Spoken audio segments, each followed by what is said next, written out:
코로나19 바이러스의 무자비한 공습으로 죽음의 냄새가 온 세상에 가득합니다. 여기저기서 공포에 질린 수많은 사람들의 절망의 탄식이 터져 나옵니다. 인류가 자랑하는 문명이 이 잔인한 바이러스 앞에선 무기력하기 짝이 없습니다. 최첨단 과학기술이나 선진화된 의료 시스템으로도 감당하기가 벅찹니다. 돈이나 또 명예나 권력 역시 별 도움이 되지 않기는 마찬가지입니다. 눈에 보이지 않는 일개 바이러스 앞에서 벌벌 떠는 존재, 그게 바로 우리 인간입니다. 인간 존재의 연약함과 한계를 절감할 수밖에 없는 현실이지요. 오늘 어떤 날입니까? 특별한 날이죠. 오늘은 우리 구주 예수 그리스도께서 죽음을 이기시고 다시 살아나신 복된 날입니다. 우리 주님의 부활 앞에 사탄의 그 죄와 사망의 권세는 박살 나고야 맙니다. 예수님의 부활을 통해 온 세상에 하나님의 영광이 강력히 선포됩니다. 오늘 이 아침에 우리 각자의 심령 속에 부활의 권능이 역사하길 소망합니다. 그럴 때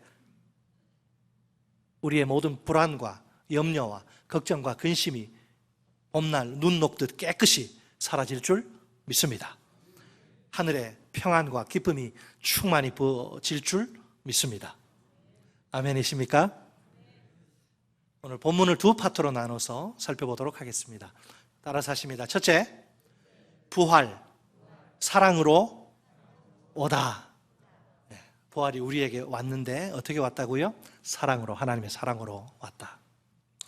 자, 본문 1절 보세요. 1절에는 예수님의 죽음의 현장, 그 십자가 골고다의 그 끔찍한 현장을 직접 목격한 세 여인이 나옵니다. 이름이 뭐예요? 막달라 마리아와 야고보의 어머니 마리아와 살로메입니다. 예수님이 돌아가시기 전에 그분을 사랑과 존경으로 따르던 그 여인들이죠. 그 사랑과 존경의 대상인 예수님이 그 험한 십자가에서 비참하게 죽으시다니요. 하늘이 무너지는 커다란 슬픔이 그 여인들의 영혼을 사로잡습니다. 이제 그 여인들이 예수님을 위해 할 수 있는 일, 남아있는 일은 없습니다. 돌아가셨으니까요. 그래도 그 여인들은 예수님께 마지막 사랑과 존경을 표현하고 싶습니다. 그래서 예수님을 위해 향료를 준비합니다. 2절을 보니까 안식 후 첫날 매우 일찍이 해 돋을 때에 세 여인은 예수님의 무덤으로 갑니다. 이때 그 여인들에게는 한 가지 고민이 있어요. 예수님의 그 시체에 향료를 바르기 위해선 무덤 속으로 들어가야 하지 않습니까? 그런데 무덤 입구는 큰 돌에 의해 출입하지 못하도록 큰 돌에 의해서 그 입구가 이미 봉쇄된 상태입니다. 그러니 우선 그 돌을 치워야 합니다. 문제는 그 여인들의 힘만으로는 도저히 불가능한 일이라는 것이죠. 그 여인들을 대신해서 누군가 돌을 좀 치우고 무덤 입구를 열어 놓아야 합니다. 안타깝게도 예수님의 제자들이 적임자인데 이 제자들은 어때요? 다 도망을 가서 도와줄 사람이 아무도 없어요. 고민하면서 무덤 입구에 도착을 하는데 보니까 놀랍게도 입구에 돌이 벌써 이제 굴려져 있어요.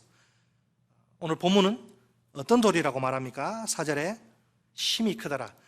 저절로 움직일 수 없는 힘이 아주 무지하게 큰 돌, 그 돌이 아닙니까? 누군지는 모르지만 대단한 힘으로 그 돌을 이렇게 굴려놓은 게 틀림없습니다. 그렇죠? 더욱 놀라운 일은 무덤 안으로 들어간 순간 그들 눈앞에 펼쳐집니다. 흰 옷을 입은 한 청년, 어떤 천사가 엄청난 소식을 전해준 것이죠. 본문 6절 말씀 보니까 너희가 십자가에 못 박히신 나사렛 예수를 찾는구나. 그가 살아나셨고 여기 계시지 아니하니라. 보라, 그를 두었던 곳이니라. 아멘. 정확히 말하면 그 여인들이 지금 찾는 것은 예수님이 아니죠. 그죠? 지금 예수님을 찾는 게 아닙니다. 십자가에서 처형당하시고 죽으신 예수님의 시체를 찾는 중입니다. 당연히 예수님의 시체는 무덤 속에 놓여 있는 것이 정상입니다. 참으로 놀랍게도 예수님의 시체가 무덤 속에 없습니다. 도대체 이게 어떻게 된 일일까요? 세상에 반전도 이런 반전이 없습니다.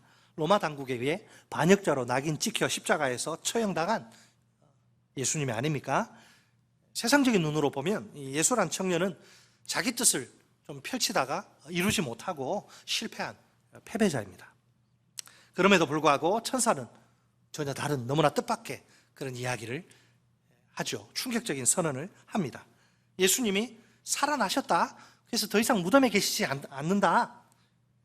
여러분, 마가복음에 있어서 이것은요, 최종적 승리를 선포하는 최고의 클라이막스, 절정입니다. 사실 예수님은 패배자가 아니라 승리자란 것이지요. 여기서 살아나셨고라는 헬라어 동사는 신적 수동형이에요. 정확한 의미는 일으켜지셨다입니다. 하나님에 의해 일으켜지셨다, 다시 살리심을 받으셨다, 이런 뜻이죠. 뭘 강조합니까? 전능하신 하나님의 권능을 강조하는 표현입니다. 시체가 되신 예수님을 다시 살리신 분은 전능하신 하나님이시라, 이 말입니다. 전능하신 하나님의 권능이 예수님의 부활이란 기적을 낳은 셈입니다. 상식적으로 죽은 사람, 여러분, 상식적으로 죽은 사람은 절대로 다시 살아날 수 없습니다. 그렇죠? 그것은 자연의 법칙을 깡그리 무시하는, 역행하는 그런 일입니다. 도저히 있을 수 없는 일이죠. 여기 혹시 할머니, 정조 할머니, 고조 할머니 돌아가셨는데 이렇게 다시 살아난 그런 일을 목격하신 분 계십니까? 말도 안 되는 일이죠. 그러나 오직, 여러분, 오직 천지를 창조하신 전능하신 하나님은 얼마든지 하실 수 있습니다. 여러분, 천지 창조하고 죽은 사람 살리는 거 비교가 됩니까? 안 되죠. 성경 첫 장의 첫 뚜껑에 하나님이 태초에 천지를 창조하시니라, 그거 믿으면 나머지 기적은 자동적으로 믿어지는 거죠. 그죠? 천지 창조를 못 믿으니까 기적을 믿질 못하는 거예요. 여기서 지금 천사의 선언이 강조하는 게 있어요. 그게 뭘까요? 지금 뭘 강조하고 싶습니까? 그 어느 누구도 결코 부인할 수 없는 한 가지 중요한 사실을 지금 강조하는 거예요. 그것은 부활하신 예수님과 십자가에 못 박혀 죽으신 예수님의 연속성, 두 분이 동일한 분이라는 거죠. 나사렛 예수라는 표현이 그 결정적인 증거입니다.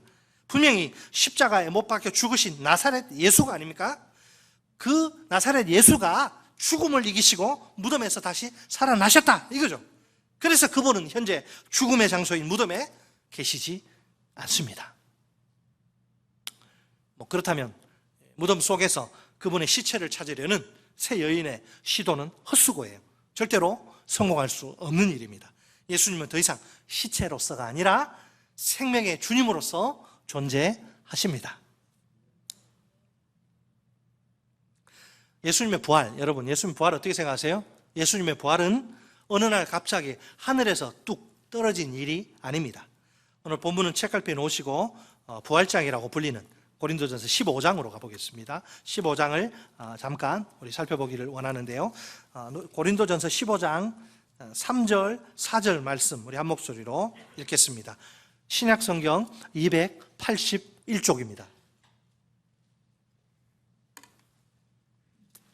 고린도전서 15장 3절, 4절 시작.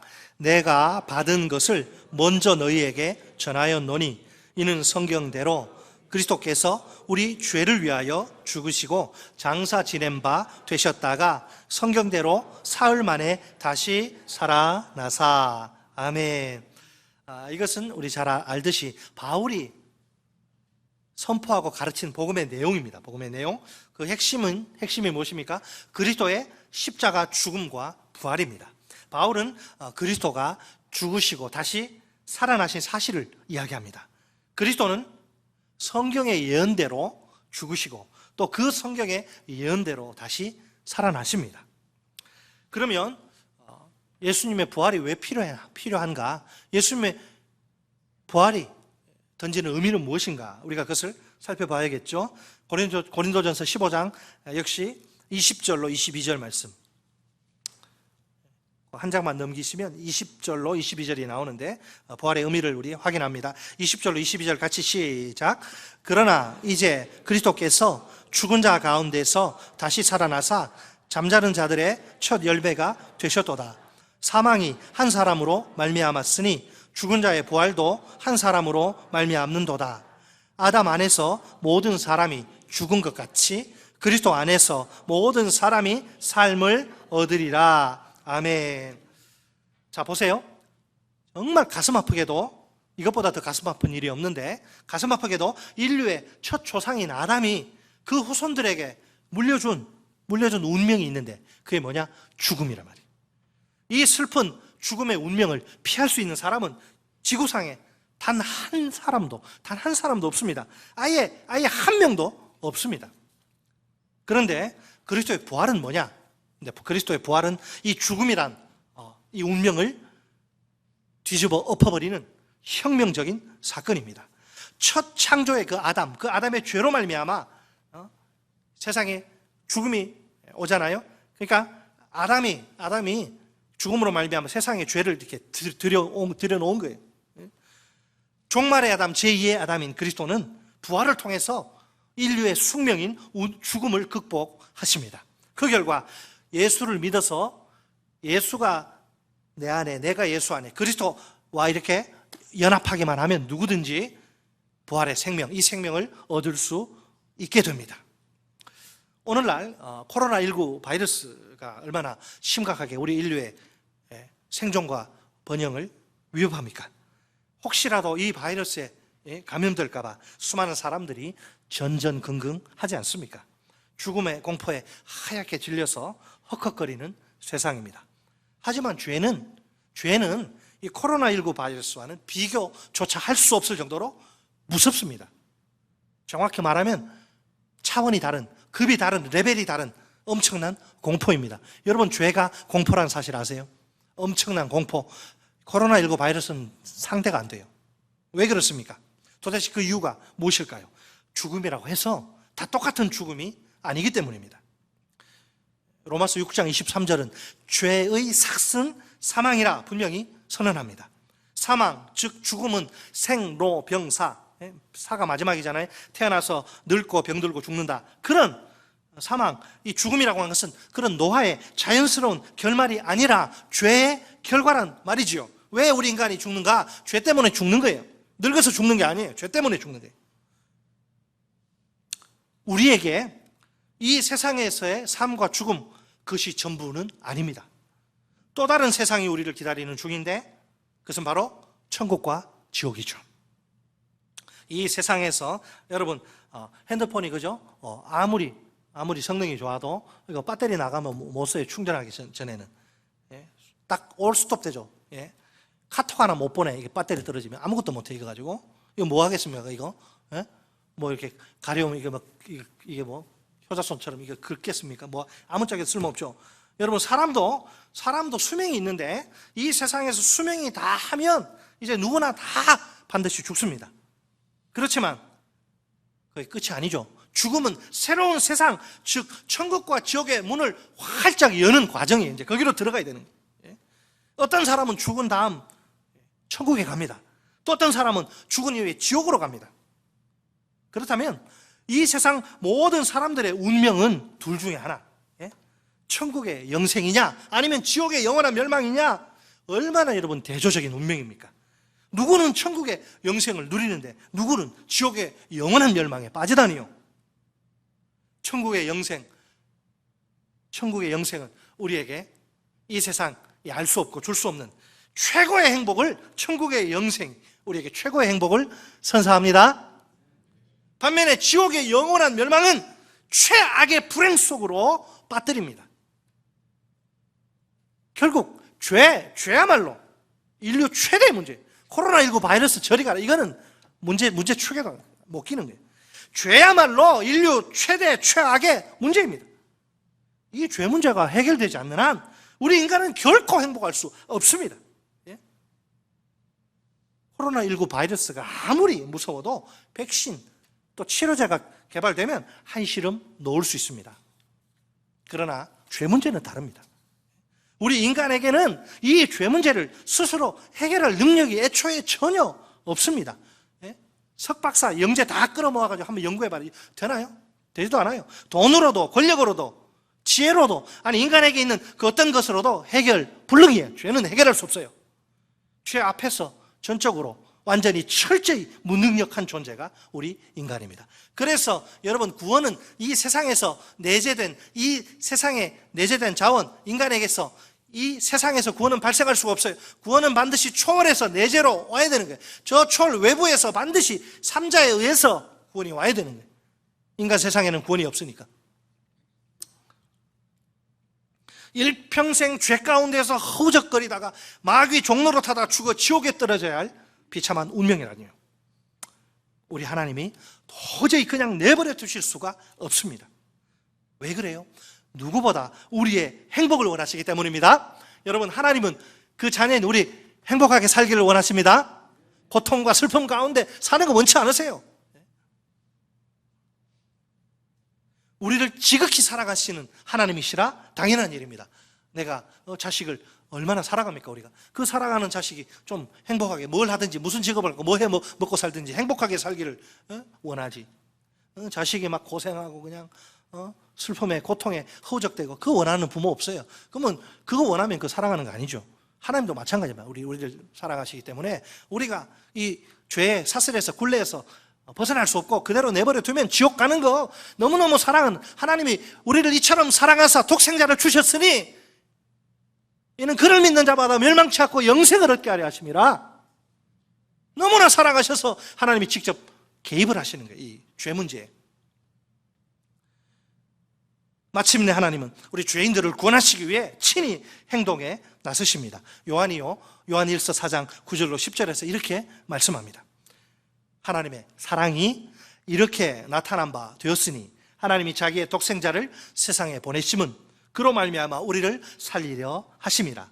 사랑은 여기 있으니 우리가 하나님을 사랑한 것이 아니요 하나님이 우리를 사랑하사 우리 죄를 속하기 위하여 화목 제물로 그 아들을 보내셨음이라. 아멘.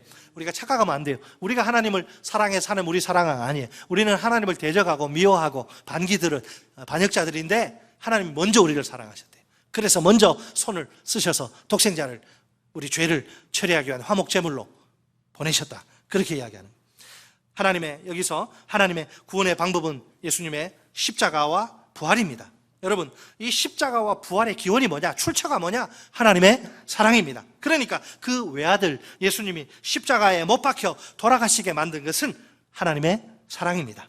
그 후 무덤에 묻히신 예수님 다시 살아나게 한 거, 그것도 역시 하나님의 사랑입니다. 그러니까 우리를 향한 하나님의 사랑 때문에 예수님이 십자가에 못 박혀 죽으십니다.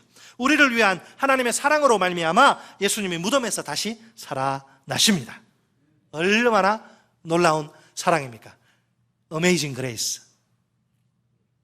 이 엄청난 사랑을 이미 받으신 여러분, 성도 여러분, 우리는 더 이상 코로나19 바이러스를 두려워하지 맙시다. 죽음 앞에서 벌벌 떨지 맙시다. 우리가 예방수치 지키는 거 죽음이 두려워서 그런 게 아니에요. 다른 사람 감염시킬까 봐 혹시라도 죽음이 두려워서 그런 게 아니에요. 우리 속에 죄와 사망의 권세를 무찌르신 부활하신 예수님이 살아계시지 않습니까? 우리에게 천국의 영생이 있지 않습니까? 어차피 누구나 한 번은 죽는 인생이지만 우리에게는 죽음이 끝이 아닙니다. 우리는 죽음을 통과해 장차 천국에서 영생의 복락을 누리게 될 것입니다. 이 천국의 영생에 대한 소망이 우리에게 확실하기만 하면, 분명하기만 하면 no problem, 아무 문제가 없어요. 그러면 우리는 모든 죽음의 세력을 넉넉히 이길 수 있습니다. 따라서 하십니다. 둘째, 부활, 사명을 향하다. 부활이 우리에게 어떻게 왔다고요? 하나님의 사랑으로 왔어요. 근데 그 부활은 어디를 지향하느냐, 어디를 목표하느냐? 사명을 향한다. 오늘 설교의 제목이죠. 자, 부활하신 예수님의 눈이 지금 어디를 향하는가? 우리 본문 다시 16장으로 마가복음으로 와서 자, 부활하신 예수님의 눈은 지금 인류 구원의 비전을 향합니다. 예수님의 손에는 이 원대한 비전을 성취하기 위한 청사진 마스터 플랜이 있어요. 그 마스터 플랜, 청사진의 핵심이 뭐냐? 11명의 제자들을 불러다가 도구로 사용하시는 것입니다. 먼저 우리 이 11명의 제자들이 어떤 사람들인지 한번 생각해 볼까요? 그들은 무슨 일이 있어도 예수님을 배신하지 않겠다고 큰 소리치던 자들입니다. 절대로 예수님을 버리지 않겠노라 호언장담하던 그런 자들이에요. 그러나 이렇게 자신만만하던 그들, 그 자신감이 오래가지를 못해요. 자신만만하던 그들이 전혀 다른 사람들이 되고 맙니다. 예수님이 대적들에게 붙잡혀 이제 끌려가실 때 모두 도망가지 않습니까? 목숨을 잃을까봐 두려워서 말입니다. 결과적으로 그들은 전부 예수님을 부인한 셈입니다. 여러분, 예수님을 부인하는 거 이게 얼마나 심각한 죄인지 아십니까? 마태복음 10장 33절에 등장하는 예수님의 경고의 음성을 한번 들어보세요. 누구든지 사람 앞에서 나를 부인하면 나도 하늘에 계신 내 아버지 앞에서 그를 부인하리라. 한번 따라서 할까요? 누구든지 사람 앞에서 나를 부인하면 나도 하늘에 계신 내 아버지 앞에서 그를 부인하리라. 아주 소름이 확 돋는 그런 말이죠. 이 경고의 배경은 그 평상시가 아니에요. 마지막 심판의 때 그 상황을 지금 배경으로 해요. 누구든지 어떤 경우에라도 사람 앞에서 예수님을 부인하지 말아야 합니다. 만약 누군가가 이 경고를 농담으로 여기고 무시하면 어떻게 될까요? 마지막 날 우리 모두가 그리스도의 심판대 앞에, 예수 믿은 자들은 지옥 심판을 안 받지만 이제 상급을 또 받잖아요. 각 행위로 또 심판받는데 그 마지막 날 우리가 하나님 앞에 다 쓸 텐데 하늘에 계신 하나님 그 앞에서 예수님이 그를 난 너 모른다 부인하실 거예요. 진짜 모릅니까? 평생 내가 주를 위해서 헌신했다 그러고 내 신앙생활 이 정도면 잘한다고 했는데 주님이 알죠. 근데 마지막 날 딱 시침이 뚝 되시네. 모른다. 너 나랑 상관없다. 그 인생 끝나는 거예요. 이 세상에서 아무리 부귀영화를 누려도 마지막 날 예수가 너 몰라? 끝나는 거예요. 끝나는 거. 뭐가 지금 문제입니까? 왜 부인합니까? 왜 예수를 부인해요? 사람들 두려워하니까. 사람을 두려워하면 올무에 빠진다 성경이 그랬는데 사람들에 대한 두려움이 문제라. 이 두려움 때문에 사람들 앞에서 예수 모른다고 예수를 부인할 위험이 누구에게나 있단 말이에요. 예를 들면 이런 두려움이겠죠. 내가 예수님 믿다가 직장에서 쫓겨나고 사업 망하고 핍박 당하지 않을까? 자칫하다가 내가 그 과정 속에서 하나뿐인 이 목숨 잃으면 어떡하나?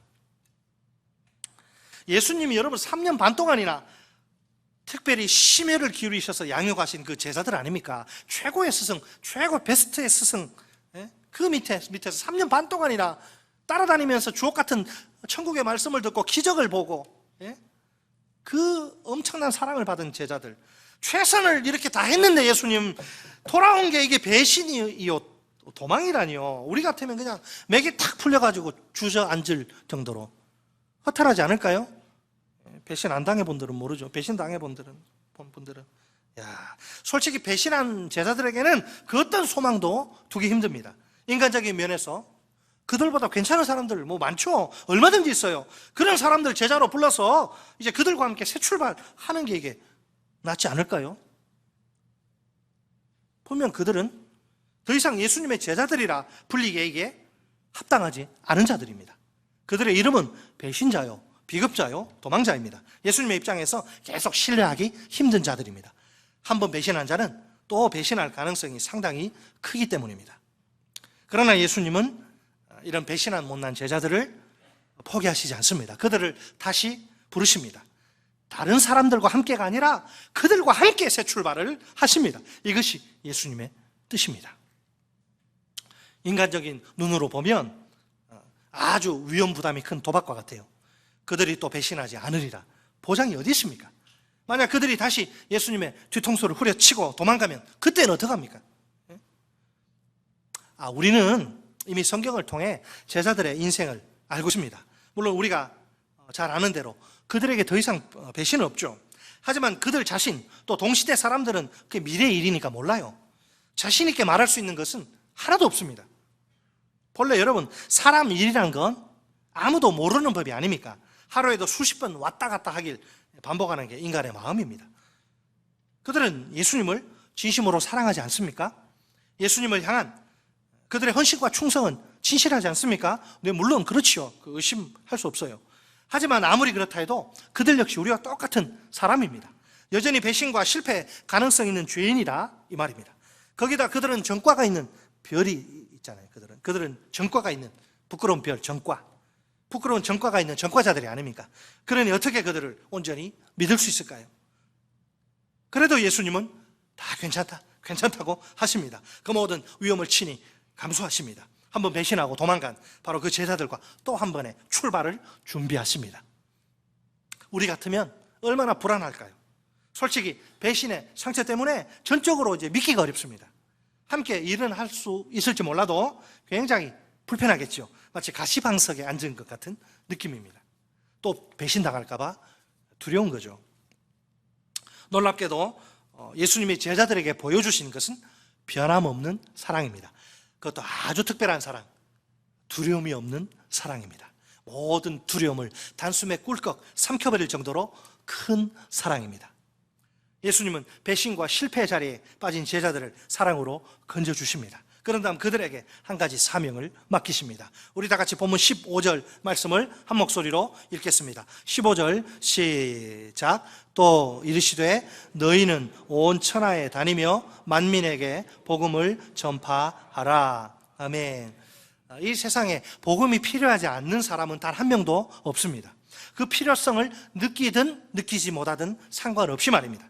온 세상 모든 사람들에게는 다른 그 무엇보다도 복음이 절대적으로 필요합니다. 그것도 최고로 시급하게 말입니다. 그거는 누구도 복음이 아니고서는 구원에 이를 수 없기 때문입니다. 천국의 영생을 소유하기 원하는 사람은 누구든지 반드시 복음을 수용해야 합니다. 다른 길, 다른 방법, 다른 수단은 없습니다. 제자들의 사명이 무엇입니까? 부활의 증인으로 사는 거죠. 온 천하에 다니며 만민에게 복음을 전파하는 것입니다. 제자들이 선포하는 복음 앞에서 사람들은 상반된 두 가지 반응을 보일 것입니다. 아울러 그 상반된 반응은 상반된 결과를 만들어낼 것입니다. 우리 다 같이 본문 16절 말씀을 한 목소리로 읽겠습니다. 16절 시작. 믿고 세례를 받는 사람은 구원을 얻을 것이요 믿지 않는 사람은 정죄를 받으리라. 아멘. 한편에는 믿고 세례를 받는 사람이 나타나고요, 다른 한편에는 믿지 않는 사람이 등장합니다. 믿고 세례를 받는 사람은 구원을 받을 것입니다. 반면에 끝까지 죽을 때까지 믿지 않는 사람은 정죄를 받을 것입니다. 간단히 종합하면 이렇습니다. 믿음은 구원이요 불신은 정죄다. 구원은 천국의 영생이요 정죄는 지옥의 멸망이다. 따라서 합니다. 믿음은 구원이요 불신은 정죄다. 구원은 천국의 영생이요 정죄는 지옥의 멸망이다.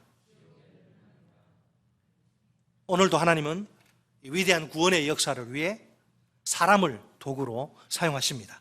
그래서 제자들이 하나님을 모르는 사람들 찾아가서 그들을 만나고 그들에게 복음을 전파해야 합니다.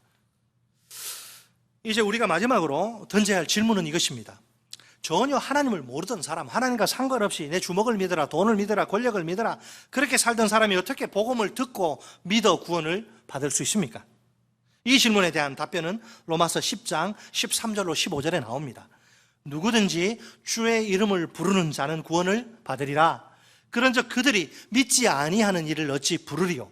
듣지도 못한 일을 어찌 믿으리요?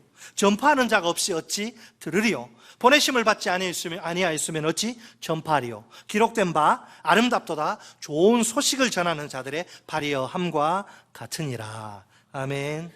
자, 누구든지 구원을 받으려면 어떻게 해야 된다고요? 주의 이름을 부르는 자는 구원을 받으리로다. 누구든지 구원을 받으려면 다른 게 필요 없어요. 다른 거. 구원을 받으려면 반드시 주의 이름을 불러야 해요. 주님을 의지해야 되는 거예요. 주의 이름을 불러야 한다. 어떻게 주의 이름을 부를 수 있습니까? 주님을 믿어야 부르지. 믿지도 않은 사람은 어떻게 그 이름 부르고 어떻게 그를 의지합니까? 주님을 믿어야죠. 아니 어떻게 주님을 믿을 수 있습니까? 주님에 대한 좋은 소식, 즉 복음을 들어야 합니다. 어떻게 복음을 들을 수 있습니까? 누군가가 복음을 전파해야 합니다. 아래에서부터 이제 거꾸로 올라가 봅시다. 하나님이 보내신 일꾼이 누군가에게 복음을 전파해요.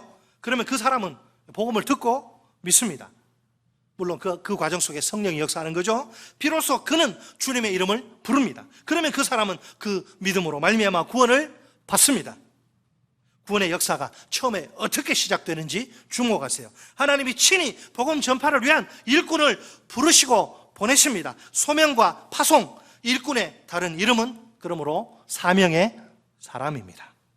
일꾼에게 최우선적으로 요구되는 것은 뭘까요? 충성이요, 순종입니다. 그는 자기 사명에 충성을 다해야 합니다. 자기의 삶을 바쳐 복음 전파에 헌신해야 합니다. 사랑하는 성도 여러분, 코로나19 바이러스 사태를 겪으시면서 많은 생각들을 하실 텐데 무엇을 결정적으로 깨달으십니까? 저는 이 말씀을 준비하면서 인생의 소중함을 생각했어요. 여러분, 인생의 소중함, 우리 인생이 얼마나 소중합니까? 누구에게나 공평하게 딱 한 번뿐인 우리 인생입니다. 우리가 하나님 앞에서 가치 있는 삶을, 의미 있는 삶을 살아야 하지 않을까요? 어떤 삶일까요? 돈이나 명예나 권력을 쌓아놓고 실컷 자기 또 자기 가족들 챙기면서 누리는 삶입니까? 아니에요. 그러면 하고 싶은 일 다 하고 즐기면서 해외여행도 다니고 막 하면서 여유롭게 사는 삶입니까? 그게 다 나쁘다는 이야기가 아니에요, 지금. 뭐예요? 그런, 지금 제가 무엇이 가장 가치 있는 일, 무엇이 가장 의미 있는, 무엇이 가장 보람 있는 삶인가를 이야기하는데 적어도 그런 건 아니란 거죠. 우리가 사명에 집중하는 삶을 살아야 합니다. 그것이 가장 가치 있고 의미 있고 보람 있는 인생. 어차피 한 번 왔다가 앞서거니 뒤서거니면 다 갈 텐데 죽음의 시기 방법은 몰라요. 사명에 집중하는 삶을 어떻게 살 것인가? 내가 누군지를 분명히 알아야죠. 내가 누군지, 내가 어떤 사람인지 알아야 의미 있는 삶을 사는 거잖아요. 자기 존재의 의미를 찾지 못하면 인생 막 살잖아요. 나중에 안 되면 자살하고. 솔직히 말해 나는 보통 사람이 아닙니다. 나란 사람은 대충 내 멋대로 내 인생 살아도 되는 그런 시시한 존재가 아니에요. 내 인생을 규정하는 것은 하나님의 부르심과 보내심입니다. 뭐라고요? 내 인생을 규정하는 거, 내 인생을 의미 있게 보람 있게 만드는 거 뭐라고요? 하나님의 부르심과 보내심, 소명과 파송. 내가 누구냐? 나는 이 세상에 천에 하나, 만에 하나, 수많은 사람 중에 나는 이 세상에서 마치 핀셋으로 찝어서 골라낸 것처럼 나는 이 세상에서 부름받은 하나님의 백성, 거룩한 백성, 성민이에요. 또한 나는 이 세상으로 보냄받은 예수 그리스도의 제자입니다. 하나님이 나를 왜 부르셨나? 하필 왜 나입니까? Why me? Why me? 왜 나를 부르시고 보내셨느냐? 목적은 하나, 사명을 위해서 인류 구원을 위한 사명 때문에 믿는 자의 수가 차야지 하나님의 나라가 완성되는데 악과 고난으로 다스리는 사단의 나라가 무너지고 의와 사랑으로 통치하는 완전한 퍼펙트한 월드가 파라다이스가 펼쳐질 텐데 예수 믿고 구원받는 사람의 수가 정해져 있는데 그 수가 차야지 주님이 오셔서 하나님의 나라가 완성되는데 그 일을 하라고 인류 구원의 비전을 위해서 너희가 가라! 네가 내 대신 가라! 여러분, 인류 구원을 위한 사명을, 민족 중흥의 역사적 사명을 띠고 태어난 게 아니고 인류 구원의 위대한 원대한 그 비전, 그것을 사명으로 받고 태어난 존재예요. 우리 여러분, 이 사명보다 더 가치 있고 의미 있는 것은 이 세상에 단 하나도 없습니다. 이 사명에 온 천하보다 더 귀한 영혼의 운명이 달려 있습니다. 이 사명을 통해 천국의 영생이냐 지옥의 영원한 멸망이냐가 결정됩니다. 따라서 이 사명이 최고요, 으뜸이요, 제일이요, 넘버원이요, 베스트입니다. 그렇다면 누가 뭐라 해도 이 사명에 집중하며 사는 나는 보통 사람이 아닙니다. 나는 특별한 사람, 사명의 존재입니다. 지금 내게 있는 시간과 건강, 물질 원래 내 것 아닙니다. 주인이신 하나님의 소유물이에요. 나는 주인이 아니라 청직일 뿐입니다. 주인은 자기의 소유물들을 자기 마음대로 처분하고 사용할 수 있어요. 그러나 청지기는 절대로 그럴 수 없어요. 그에게는 그럴 권리가 없으니까요. 청지기라면 주인이 잠시 자기에게 맡긴 것들 주님의 뜻대로 제대로 관리하고 사용해야 합니다. 주인이신 하나님이 청지기인 내게 맡기신 그분의 시간과 건강과 물질이 아닙니까? 나는 내게 맡겨진 그 소유물들을 총동원해서 사명을 성취하는 삶을 살아야 합니다. 그것이 하나님의 뜻이에요. 이것이 하나님 앞에서 가치 있는 삶, 의미 있는 삶입니다. 하나님이 내게서 이런 삶을 기대하시고 기뻐하십니다. 결국 사명과 상관없는 삶이 들어설 자리란 내 인생에 없습니다. 코로나19 바이러스 사태 이전과 이후는 많은 것들이 달라질 것이다. 제 이야기가 아니고 많은 사람들이 이구동성으로 해요. 이제 그 이전으로 완전하게 돌아갈 수는 없을 것이라 이야기하는데, 우리는, 하나님을 믿는 우리는 역시 이전과는 다르게 살아야 할 줄 믿습니다. 다시 한번 오늘 본문이 우리에게 들려주는 하나님의 음성에 귀를 기울입시다. 부활, 사랑으로 오다. 부활, 사명을 향하다. 사랑으로 우리에게 온 부활입니다. 이 부활은 오늘 사명을 향합니다. 예수님의 부활이야말로 십자가와 함께 우리를 향한 하나님의 큰 사랑입니다. 오늘 이 예수님의 부활이 우리를 사명의 자리로 이끕니다. 이제 우리 모두 인류 구원이란 주님의 원대한 비전에 집중합시다. 하나님이 오늘 우리를 이 비전 성취의 복된 일꾼으로 부르시고 보내십니다. 우리가 전 인생을 통해 하나님이 주신 사명을 감당하는 일꾼들이 되기 바랍니다. 가정에서, 학교에서, 직장에서 복음을 더 부지런히 열심히 전파하는 우리 모두가 됩시다. 이것이 단 한 번뿐인 인생을 가치 있게 의미 있게 사는 행복한 길입니다.